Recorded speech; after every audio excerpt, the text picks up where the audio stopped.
인사하고 축복하겠습니다. 반갑습니다. 예, 사랑합니다. 예,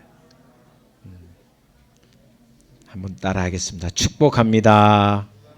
예, 축복합니다.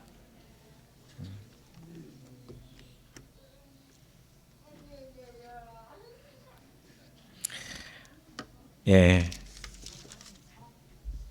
이 코로나는 참 대단하다라는 생각합니다. 그렇죠? 예. 그런데 그럼에도 불구하고 우리가 코로나에 끌려다녀서는 안 된다라는 생각합니다. 코로나가 좀 힘들게는 하지만 그러나 우리를 구속하지는 못한다라는 생각을 합니다. 오늘 대림절 네 번째 주간입니다. 오늘 지나면 이번 주 토요일 11시에 성탄 예배를 드립니다. 그리워한다라는 것은 또 기다린다라는 것은 그리워한다라는 말이기도 합니다. 또 그리워한다라는 것은 누군가를 마음에 그림을 그린다라는 뜻도 포함되어 있습니다. 이 말은 마음이 애틋해지고 또 마음이 애잔해야 그리워할 수 있다. 예.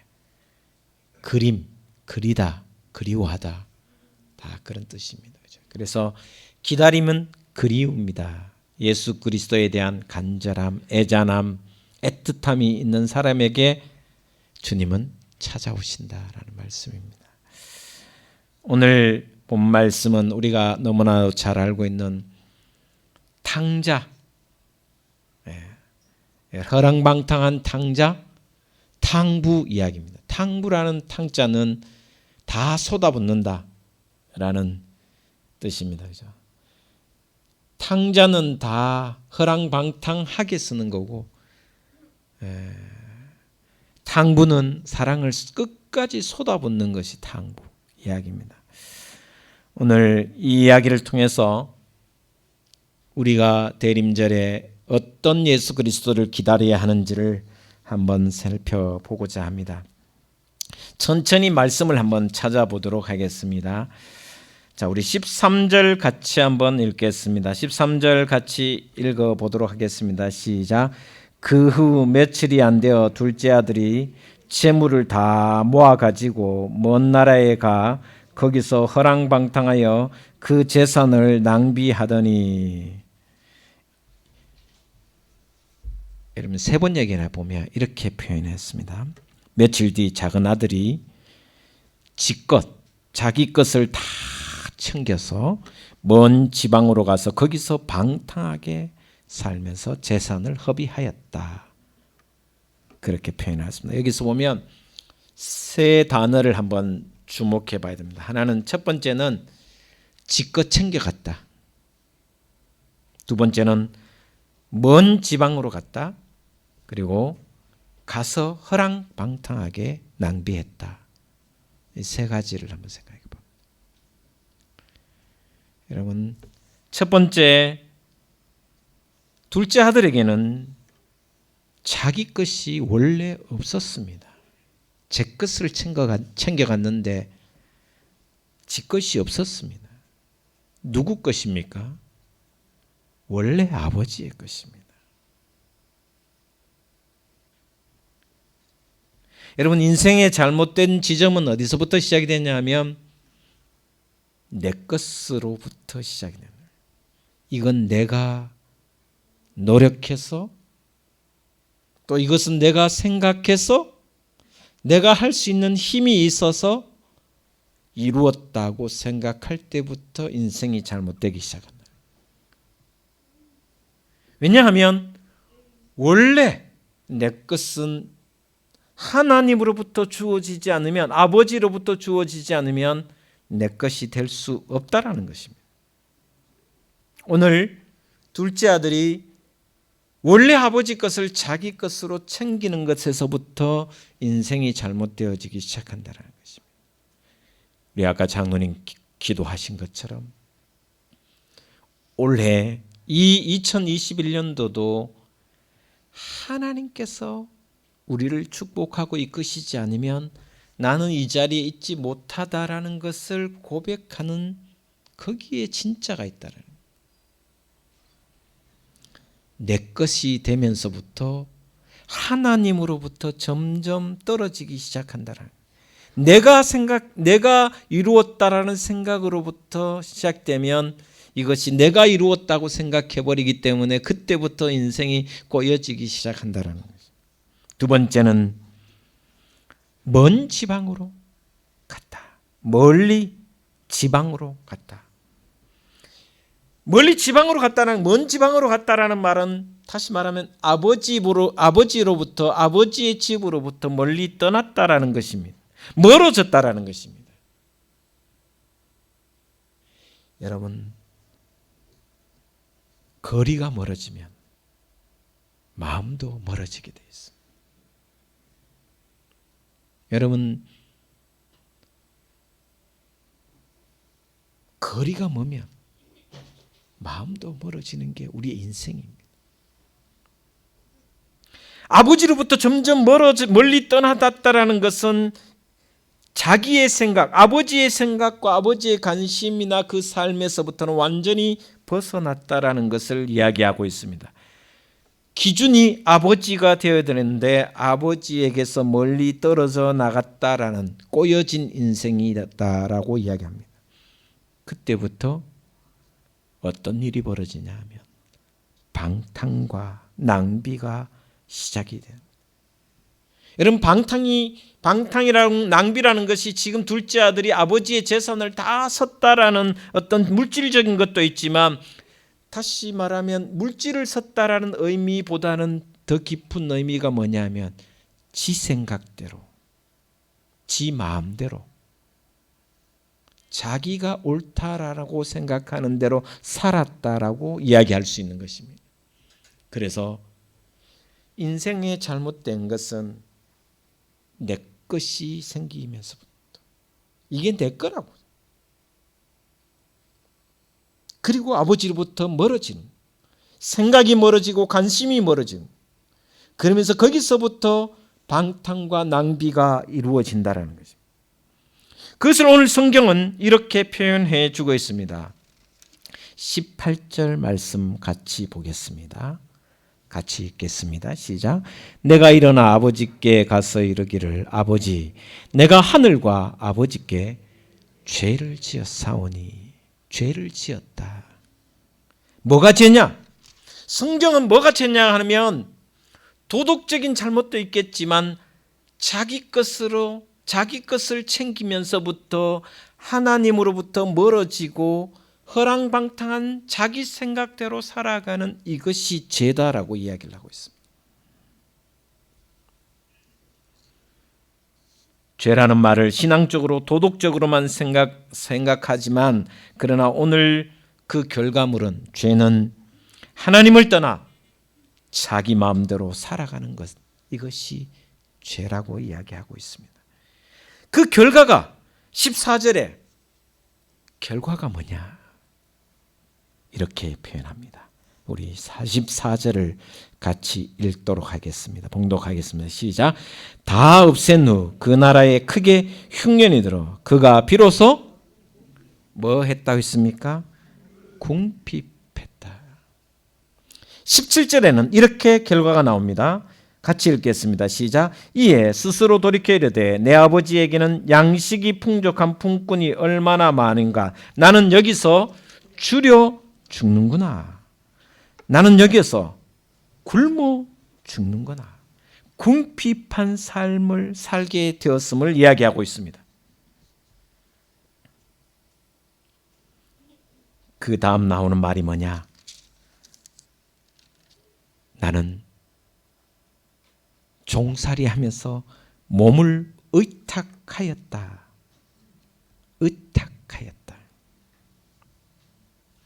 의탁했다라는 말은 돼지 열매를 먹고 돼지를 치면서 그 주인에게 의탁하였다라는 것은 뭐냐 하면, 그토록 당당하고 그토록 자기 생각대로 자기 마음대로 살고 당당하게 살았던 이 둘째 아들이 이제는 누군가의 다스림에 매여 살 수밖에 없는 존재가 되었다는 거죠. 누군가에게 사로잡혀 다스림을 받는 존재, 다시 말하면 종이 되었다라는 것입니다. 어쩌면 오늘 제가 좀 전에도 말씀드렸지만 코로나19라는 이 바이러스가 2년 가까이 진행되면서 많은 사람들이 코로나19의 종로로 탈고 있습니다. 점점 코로나19 때문에 거기에 매여 내가 살아가는 것이 더 힘들어지고 더 답답하고 더 외로워지는, 그래서 세상이 온통 코로나 세상이기 때문에 거기에 따라 휩쓸려 모든 것이 진행되어 버리는 모습이 내 모습이 아닌가. 어떤 의미에서는 오늘 둘째 아들이 궁핍해지고 추려 죽는구나 이 말 속에는 돈에 허기지고 자존감에 허기지고 외로움에 허기지고 사랑에 허기지고 인정받음에 허기진 우리의 모습이 아닌가. 끊임없이 우리는 허기져 있습니다. 누군가에게 인정받고 싶어. 자존감에 허기져서 배고파 힘들어하고, 외롭고 고독함에 허기져 있는 모습, 이런 사람의 모습을 성경은 죽음이다라고 이야기합니다. 왜? 죄의 결과는 죽음이기 때문에. 오늘 둘째 아들이 아버지를 떠나 자기 멋대로 살아가 궁핍함에 이르러 주려 죽는구나. 그 죽는구나라는 의미는 몸이 죽는 것도 있지만 영혼이 다 죽었다라는 것입니다. 돈에 허기지고 자존감에 허기지고 외로움에 허기지고 인정받지 못하는 것에 허기져서 결국 굶주려 궁핍하여 죽는 모습, 죽음의 모습이라고 이야기해 주고 있습니다. 어떻게 보면 둘째 아들의 모습이 오늘 우리의 모습, 나의 모습이 아닐까? 그러나 성경은 오늘 본 말씀에 거기에서 인생이 끝나서는 안 된다라고 이야기하면서 이렇게 말씀하고 있습니다. 17절 말씀입니다. 이에 스스로 돌이켜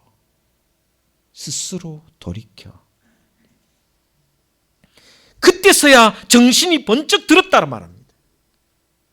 내가 궁핍하여 굶어 죽겠구나. 이제는 아버지 집에서 있지 않고 이 돼지를 키우면서 돼지 주인의 거기에 종노릇하면서 다스림 받으면서 내가 돈에 굶주리고 돈에 허기지고 자존감에 허기지고 외로움에 허기진 이 모습에서 죽는구나 생각이 들면서 그때서야 깨닫기 시작했다는 것입니다. 저는 이 말씀이 은혜의 말씀입니다. 그때서야, 이제서야 스스로 정신이 들었다. 그러면서 아버지 품에는, 아버지 집에는, 내 아버지 집에는 많은 품꾼들에게 먹을 것이 남아도는데 나는 여기서 굶어 죽겠구나 하면서 18절에 이렇게 이야기합니다. 한번 읽겠습니다. 같이 읽겠습니다. 시작. 내가 일어나 아버지께 가서 이르기를 아버지 내가 하늘과 아버지께 죄를 지었사오니. 한번 따라하겠습니다. 내가 일어나 아버지께로 돌아가리라. 할렐루야. 아버지께로 돌아가겠다. 그때서야 정신을 차리고 스스로 돌이켜 이제까지 제 것을 챙겨 아버지를 떠나 자기 생각대로 자기 편리한 대로 자기 멋대로 자기 원하는 대로 사는 것을 내려놓고 그것은 내 정신으로 사는 것이 아니었다라는 생각이 들어서 돌이키는 모습입니다. 그러면서 내가 여기서 계속 살다가는 주려 죽는구나. 아버지 집에는 넉넉한데 내가 여기서 굶어 죽는다는 말 속에 내가 죽을 지경이다라는 철저한 자기 생활에 대한 성찰이 있습니다. 내가 사는 방법, 내가 원하는 방법, 내가 사는 방향, 내가 살아가는 목적이 정말 죽을 지경이었구나.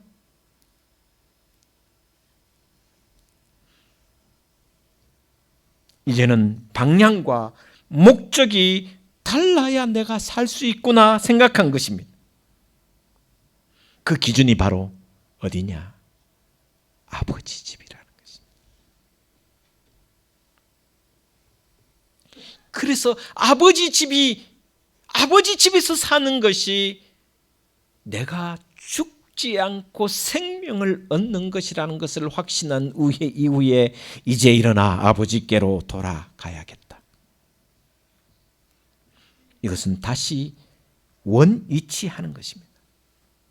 아버지 집으로 돌아간다는 말은 다시 아버지의 말씀을 듣고 아버지의 뜻을 따르고 아버지의 영향 아래에 아버지가 원하는 그 방향으로 내가 살아가겠다라는 것입니다. 내 생각이나 내 의지나 내 뜻을 관철로 사는 것이 아니라 내 멋대로 사는 것이 아니라 아버지 뜻, 아버지가 원하는 뜻대로 그 아버지가 원하시는 방향대로 살겠다라는 것입니다.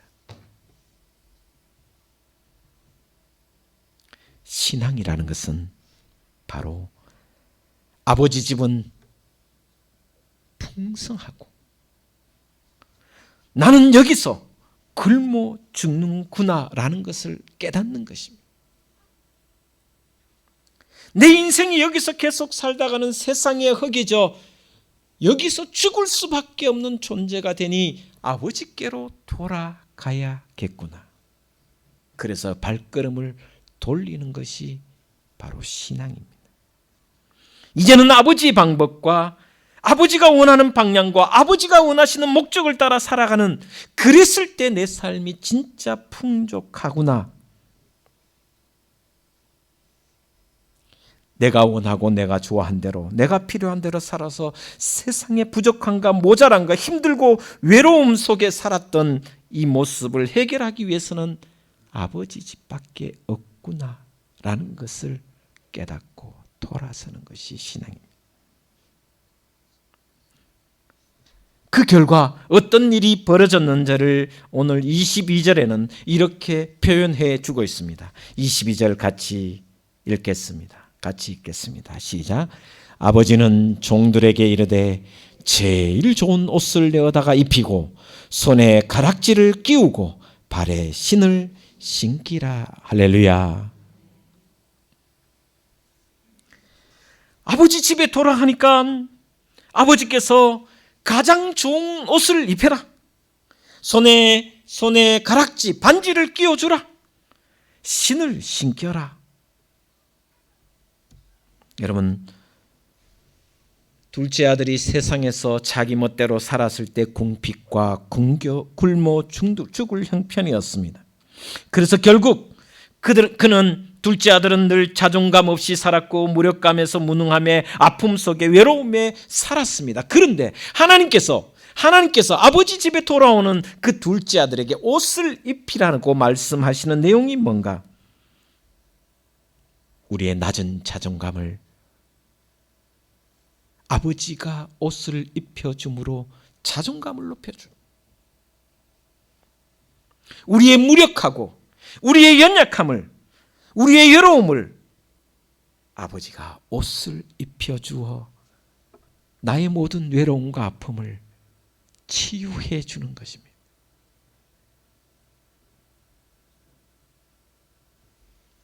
아까 찬양 불렀던 옷을 입혀주죠. 아버지 품 안에서야 이제 절대적인 안전함이 있다라고요.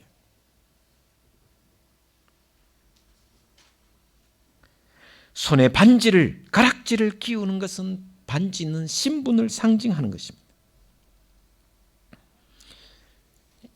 고귀한 사람에게 반지를 끼우는 것입니다.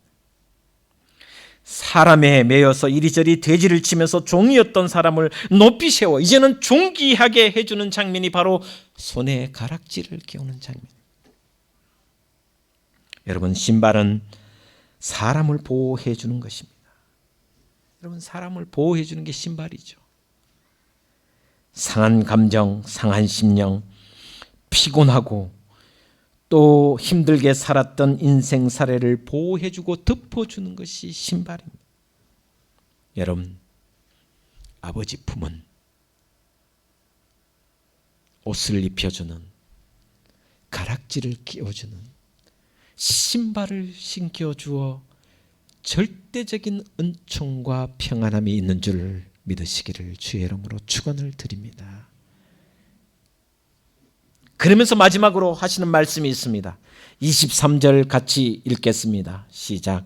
그리고 살찐 송아지를 끌어다가 잡으라. 우리가 먹고 즐기자. 할렐루야. 이제까지 가지고 있었던 궁핍, 굶주림과 반대되는 풍성함과 넉넉함이 있습니다. 옷, 그리고 반지, 신발, 송아지, 잔치, 이 모든 것은 풍성함을 상징하고 있습니다. 내 인생을 내가 주관하여 내 멋대로 살아가면 우리는 궁핍으로 말미암아 굶어 죽을 수밖에 없는 죽을 지경에 이르지만 아버지 품에 있을 때는 모든 풍성함이 우리에게 주어지는 줄 믿습니다. 그 아버지 품으로 가는 길이 바로 예수 그리스도 그분밖에 없다라는 것입니다. 그래서 성경은 말합니다. 나는 길이요, 나는 진리요, 나는 생명이다 라고 말씀합니다. 나는 길이요 진리요 생명이니 내게로 나오는 자는 이 길밖에 없다. 아버지께로 갈 자는 이 길밖에 없다. 예수 그리스도 그분밖에 없다라고. 길은 방향입니다. 진리는 과정입니다. 예수 그리스도로밖에 과정을 갈 수밖에 없습니다. 목적은 생명입니다. 생명입니다. 예수님이 가는 길, 예수님의 그 길이 바로 방향이요, 나는 진리로 한 그 말씀이 방법이요, 나는 생명으로 한 것이 바로 목적이라는 사실을 생각한다면 우리는 예수 그리스도 그분만 의지하고 나아가야 된다는 것입니다. 하나님의 뜻을 이루는 예수 그리스도의 삶을, 예수 그리스도로 살아가는 삶의 목적이 되었을 때 우리에게 주는 평안이 있다라고 말씀해 주고 있습니다. 주님이 오시면, 이 대림절 주님이 우리에게 오시면 우리의 모든 궁핍한 세상살이에서 구원을 얻을 수가 있습니다. 예수 그리스도가 오시면, 우리에게 오시면 세상에 매여 살던 바쁘고 피곤하고 어렵고 점점 세상이 요구하는 것을 쫓아 살아가는 것에서 온전한 구원을 얻을 수 있습니다. 예수 그리스도가 우리에게 오시면 우리는 우리의 근심과 걱정과 불안과 두려움의 일상에서 아버지 하나님이 베풀어 주시는 잔치상에서 기쁨과 즐거움으로 참여할 수 있을 것이라 믿습니다. 그 즐거움에 참여하는 저와 여러분 모두가 되시기를 주의 이름으로 축원을 드립니다. 기도하겠습니다.